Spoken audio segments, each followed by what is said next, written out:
Since I became a minimalist video creator who lives life out of just one bag, I was challenged to live with just one camera too. Something high quality but light and small enough to fit in my bag as a carry-on. And that's hard, because small cameras come with limitations, especially in terms of quality. Even though it's already been 12 years since I started making videos professionally, it was still hard for me to feel truly confident using them. In fact, this forced me to face a harsh truth. I'm still not a great creator after all these years. So today, I like to share how a small imperfect camera changed the way I create. I will use my Sony ZV-1 II as an example because I'm a video guy and this is what I've been using since 2024. It just hits the sweet spot for me in terms of portability and quality. Of course, you can use any small camera of your choice, including smartphones. Whether you are a beginner or professional, I hope this video is useful. When I used to think about small cameras, I thought about limitations, whether it's a flatter depth of field, worse low-light performance, or other issues that seem to reduce work quality. As someone who has been making videos professionally since 2013, these limitations were something I didn't even want to admit I was afraid of. So I used to ignore them, always choosing big pro cameras over small ones, and keep telling people, gear doesn't matter. Of course, big gear is literally better, especially in terms of quality, compatibility, and reliability. But that's not the whole story. After trying to live with just one camera for about a year now, I have found that those very limitations are the things I was missing all these years. They helped unlock one of my most important skills as a creator: creativity. This small camera forces me to be more creative, just like how limitation in general forces creativity. But how? Let me walk you through.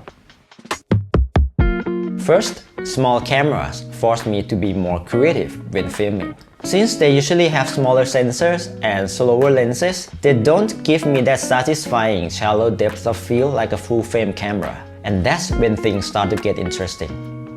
Okay, for example, instead of being lazy and film the subject, in this case me, with whatever background, because I can just blur it out anyway with a full frame, now small camera forces me to find better background.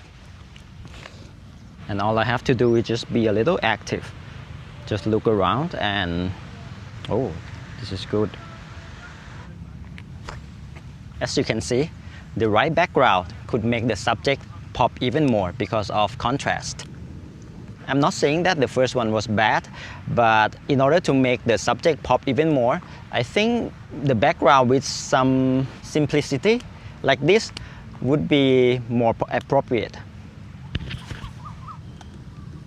Of course, the result might still look even better on a bigger camera, but often, relying only on big cameras makes me feel less urgency to be creative, and I was rarely aware of that. Second, lighting. As you may know, small cameras usually struggle in low-light situations.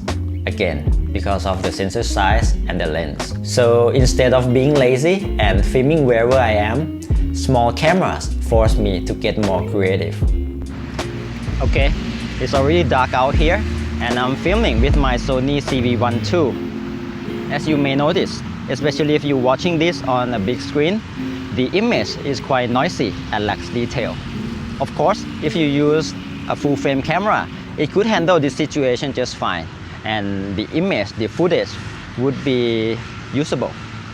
But it is really the best shot I can do? Not necessarily. It's pretty noisy. Again, small cameras force me to be a little more active, to look around and make a change. And just a few meters from the first location. Okay, and now the shot has been completely improved. Even though it's not an ideal one, but it's a lot better in terms of lighting. My face is now well lit, more detail, less noise.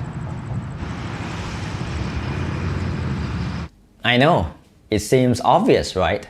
But in reality, when I use big pro cameras, I often fall into the trap of relying too much on the gear, not on my own creativity.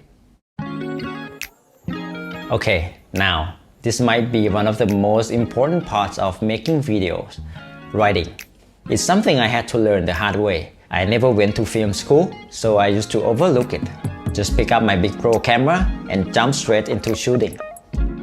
The result was either pretty good, but wasted tons of time trying to fix things in post-production, or it was just too bad to do anything with and ruined the whole project because I didn't have a solid story to tell in the first place. For me, it's easier to focus on writing when I use small cameras because then I have nothing else to rely on except the story. So instead of picking up the camera and jumping right in, I have learned to pause for a second and take note of what story I really want to tell. Just like how building a house needs a blueprint. Don't get me wrong, it doesn't mean there's no room for experimentation or improvisation. On the contrary, good writing helps me see the core idea more clearly. And that allows me to be even more creative and open to new ideas along the way. As I have said many good things about small cameras, keep in mind, I'm not against big pro gear at all. The choice of gear has nothing to do with minimalism, as long as you pick the right tool that fits how you work and how you live. Big pro gear is a must, especially when I'm working with a crew, not only for the quality, but also for the compatibility and reliability. But the rest of the time, when I want to feel free or learn something new, whether it's for YouTube or for client projects when I do things solo, a small imperfect camera like this wins every time.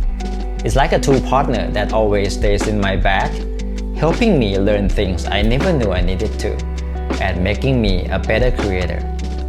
Thanks for watching. Have a good day.